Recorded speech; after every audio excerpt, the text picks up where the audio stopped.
আপনারা দেখতে পাবেন ডাকসু নির্বাচনের আগে এবং ডাকসু নির্বাচন পরবর্তী অব্যাহতভাবে সোশ্যাল মিডিয়ায় কিছু রিয়েল আইডি এবং কিছু ফেক আইডি থেকে এবং পেজ থেকে আমাদের যারা ছাত্রীরা আছে, নারীরা আছে এবং বিশেষ করে যারা নারী অ্যাক্টিভিস্ট আছে এবং ডাকসুতে নির্বাচিত যারা প্রতিনিধি আছে তাদের বিরুদ্ধে অব্যাহত সাইবার বুলিং হচ্ছে, স্লেট শেমিং হচ্ছে, হ্যারাসমেন্ট হচ্ছে, বিভিন্ন ধরনের ফেক ফটো কার্ড দিয়ে অব্যাহতভাবে নোংরা ভাষায় প্রপাগান্ডা হচ্ছে এবং কমেন্ট সেকশনে অব্যাহতভাবে এই পেজগুলো থেকে আইডি থেকে আমাদের যারা প্রতিনিধি যারা আছে এবং নারী শিক্ষার্থী যারা আছে এবং বিশেষ করে যারা নির্বাচিত প্রতিনিধি আছে তাদের বিরুদ্ধে ক্রমাগত প্রপাগান্ডা হচ্ছে।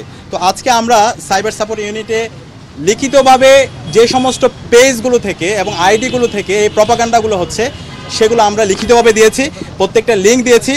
এক্ষেত্রে আমি নামগুলো একটু আপনাদের সামনে আমরা নামগুলো একটু বলছি। একটা হচ্ছে ডাকসু কণ্ঠস্বর, এরপর হচ্ছে আমার ডাকসু, দ্য ন্যাশনালিস্ট ডেটা, বঙ্গগ্রাফ, রৌমারি, কাঠের কেল্লা, এরপর হচ্ছে ডিও ইনসাইডার নামে একটা পেজ আছে যেটা আগের নাম ছিল এক্সপোজ ভয়েস, এর আগে ছিল জিয়া পলিটিক্যাল ইনফরমেশন হাব, বিভিন্ন সময় নাম চেঞ্জ হয়েছে।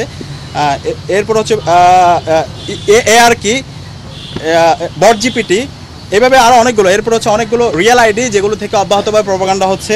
এনামুল হক শান্ত, তার ভেরিফাইড আইডি আছে, আশিকুর রহমান, সাইফ আল মাহমুদ।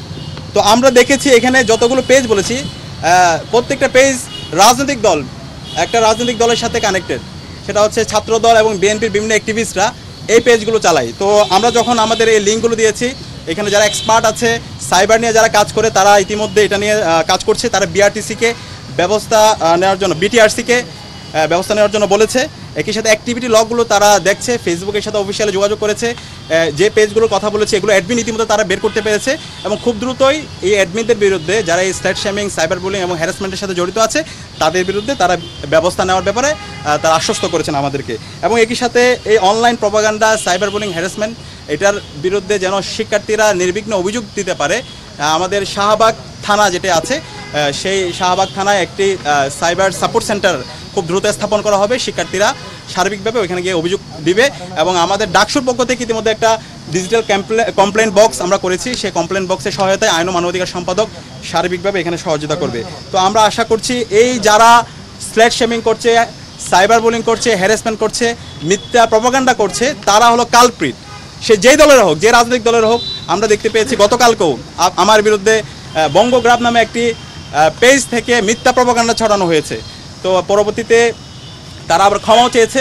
তো আমরা আমাদের এই যে অভিযোগ দিয়েছি সেই অভিযোগের মধ্যে সকল পেজগুলো ছিল এরকম যারা প্রপাগান্ডা করছে, মিথ্যা প্রপাগান্ডা, সবার বিরুদ্ধে আইন শৃঙ্খলা বাহিনী যথাযথ ব্যবস্থা গ্রহণ করবে। তো আমরা একই সাথে শাহবাগ থানায় গিয়ে আমাদের যে মামলা, সেই মামলার কপিটা জমা দেব এবং আমরা আশা করছি এই যারা কালপ্রিট আছে তাদেরকে দৃষ্টান্তমূলক বিচারের আওতায় নিয়ে আসার মাধ্যমে সাইবার বুলিং, হ্যারাসমেন্ট এগুলো বন্ধ হবে।